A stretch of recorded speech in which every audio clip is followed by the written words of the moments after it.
quand il fait son shopping, il est un peu comme un TER de la SNCF. Il est beaucoup plus large que ce qu'il veut enfiler. Voici la mise à jour de Frédéric Sigrist. Ah, ça vous fait rire, ça. Son shopping. Oui.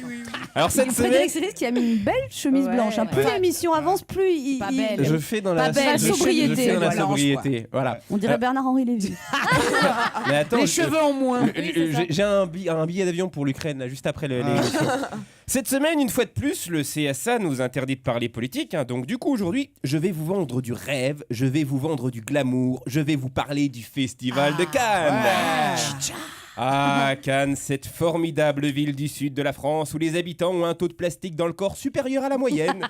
Prothèses de hanches pour les seniors, botox et collagène pour les plus jeunes. Cannes qui chaque année nous fait rêver avec ses actrices portant des robes coûtant des milliers d'euros pour faire la promotion de films où elles jouent des smicards. Oui, parce que pour avoir un Oscar ou un César aujourd'hui, il ne faut plus se contenter de jouer un handicapé. Ah non, ça c'est has-been. Maintenant, il faut jouer un pauvre. Alors Marion Cotillard, par exemple, dans le dernier film des Frères Dardenne, ces réalisateurs tellement joyeux qu'il ferait passer François Fillon pour un membre du Jamel Comedy Club, eh bien Marion Cotillard joue une ouvrière qui doit convaincre ses collègues de renoncer à leur prime pour qu'elle puisse garder son boulot. Ah, voilà un film où à l'entracte, on ne te vend pas du popcorn, mais du Xanax. Alors évidemment, à la sortie de la projection, les professionnels de la profession, comme les appelait Godard, on les comprend, ont été bouleversés. Oh, c'est incroyable. Oh, cette manière tout en épure d'illustrer le caractère déshumanisant du capitalisme par le truchement pictural de la condition prolétaire. Écoutez, c'est bien simple, s'il n'a pas la palme, moi je veux bien dormir au Martinez. Alors il paraît que Marion Cotillard s'est préparée au rôle à la manière acteur studio. S'il vous plaît, si vous renoncez pas à cette prime, je vais perdre mon emploi. Coupé.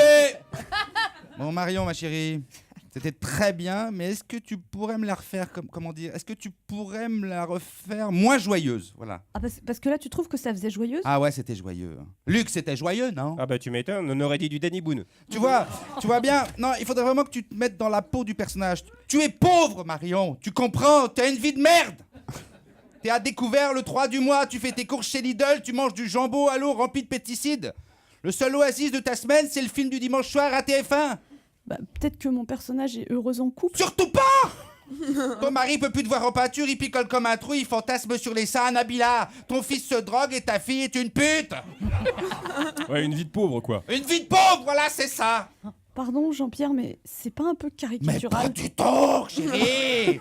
C'est pour Cannes qu'on le fait, ce festival. Et un pauvre à Cannes, dans la conscience collective, c'est ça. Alors évidemment, là où je te rejoins, Marion, faut pas tomber dans le pathos, hein. La richesse de ton personnage n'est pas sur ton Il compte devient en banque. belge. Oui, ça y est, enfin. Par contre, elle a dans son cœur, il faut que tu aies la dignité de la femme malienne qui se fait exciser et qu'on marie de force à l'homme qui l'a violée et elle ne pleure pas. Tu vois, c'est tout ça la beauté du cinéma engagé qui dit des choses. Et puis si tu n'y arrives pas, t'as qu'à repenser aux commentaires que t'as lus sur internet quand t'es morte dans Batman 3. Alors chers auditeurs, le dernier film des Frères Dardenne, 2 jours, une Ça nuit, donne envie. est sur vos écrans depuis mercredi. Je vous invite à aller le voir, ça me fera plus de place dans la salle quand je retournerai voir Godzilla. Allez, à la semaine prochaine et d'ici là, n'oubliez pas, si les nouvelles sont mauvaises, c'est pas forcément votre radio qu'il faut changer.